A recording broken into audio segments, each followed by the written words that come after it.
Mom, I just need you to call me back. Please. I really need to talk to you as soon as you get a minute. If you could just call me back, that would be great. I love you. Bye. What if the very person meant to protect you became your greatest threat? Who in their right mind could do this to their own kids? Who? A mother tucking her child into bed hours before taking their life. Another driving calmly into a lake with her kids still strapped inside. You got some blood drops on your shoes. And one more? She blamed the devil before doing the unthinkable. These aren't stories from horror films. They're real, they're tragic, and they shake us to the core. I tell my kids, I tell my children. You killed your children? Yeah, I killed them, both of them. Brace yourself for the darkest maternal betrayals ever recorded. This is Moms Who Killed Their Own Kids, Part 7.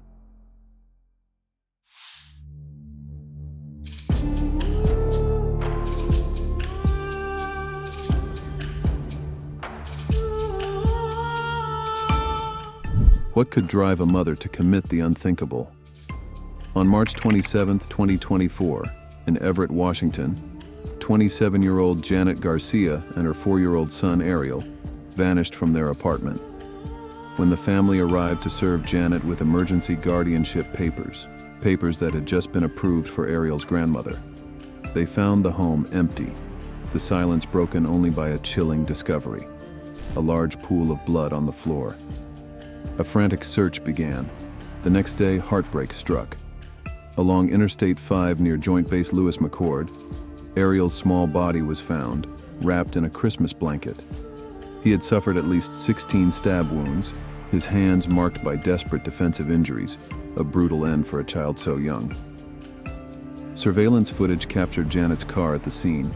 She was later found at an alcohol rehabilitation center, blood still staining her shirt and shoes. You got some blood drops on your shoes. When questioned, Janet spun a web of conflicting stories claiming Ariel had fallen, that she'd left him with a friend, but offering no names, no addresses, nothing that could be checked. Her answers unraveled under scrutiny. Court documents revealed a storm of violence and substance abuse in the weeks leading up to Ariel's death. The grandmother, fearing for Ariel's safety, had warned authorities. Janet's behavior was spiraling, her anger unpredictable, her addiction unchecked. Despite these red flags, intervention came too late. Janet Garcia now stands charged with first-degree murder and assault of a child. She has pleaded not guilty, but in April 2025, she was found competent to stand trial. The date is set for August 22nd. Ariel Garcia, remembered for his bright spirit, lost his life in a tragedy that might have been prevented. His story is a haunting reminder of the urgent need for action when a child's safety hangs in the balance.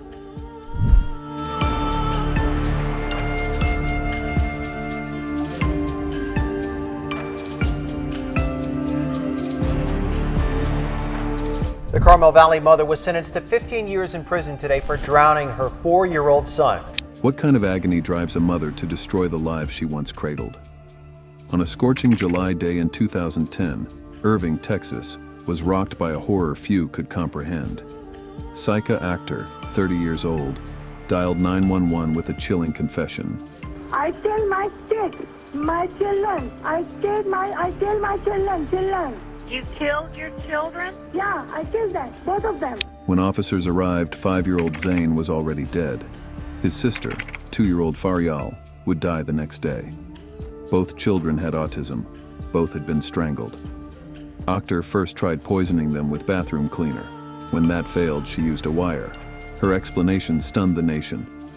Both are autistic. Both are what, dear? Autistic. I don't want my kids to be like that. Her voice was calm, detached, haunting. Her husband was at work. Neighbors saw no signs. But psychiatric reports revealed the truth. Akhter was battling schizophrenia, isolated in a new country, overwhelmed by stigma and despair. In 2014, she was found not guilty by reason of insanity and committed to a psychiatric hospital, likely for life. This isn't just a crime story. It's a tragedy of untreated illness, cultural silence, and 2 children who never had a chance.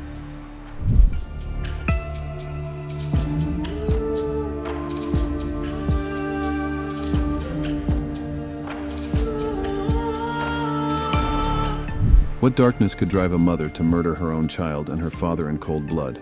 In July 2015, Lakeland, Florida, Cheyanne Jessie spun a chilling tale. She told police her father, Mark Weekly, and her 6-year-old daughter, Meredith, had vanished after a fishing trip, but behind her mask of concern, a far more sinister truth was waiting to be discovered. For 2 weeks, Cheyanne cleaned, lied, and covered her tracks. Then, in a neighbor's shed, police uncovered a horror: the decomposing bodies of Mark and Meredith crammed into plastic storage bins. Mark had been shot 3 times in the head and stabbed a dozen times. Meredith, just a child, was stabbed 4 times in the neck and shot once in the head. The motive?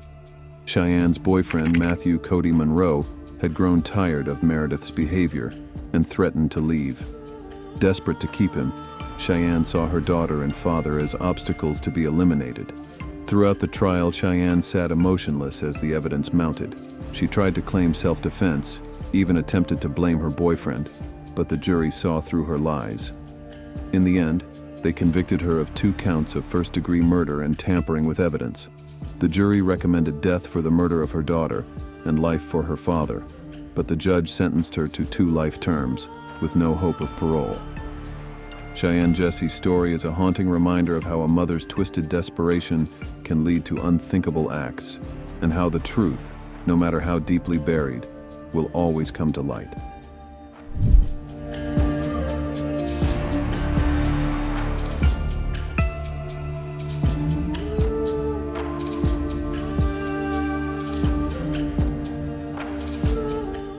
Mom, I just need you to call me back.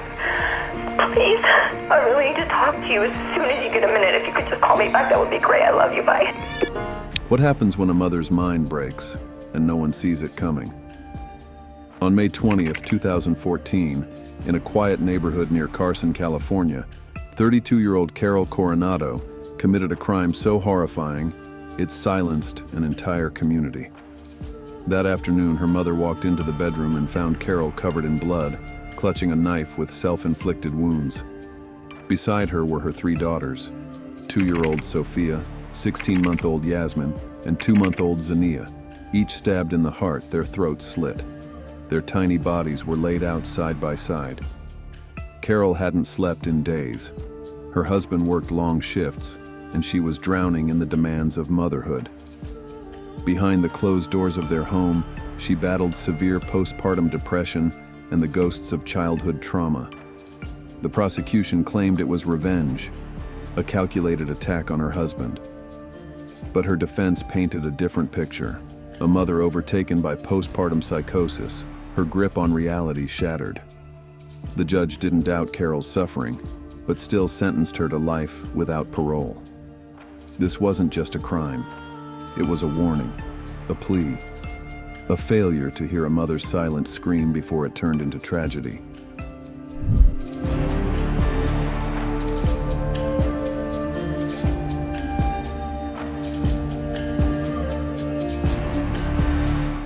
What could drive a mother to a crime so unspeakable it chills the soul?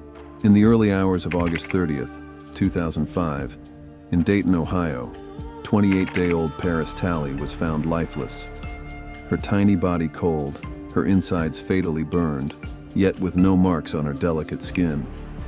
The horrifying truth soon emerged. Her mother, China Arnold, had placed her newborn in a microwave oven and turned it on for 2 agonizing minutes. Within seconds, the infant's internal temperature soared past 107 degrees, causing injuries so severe that death was almost instantaneous. What could possibly lead to such horror?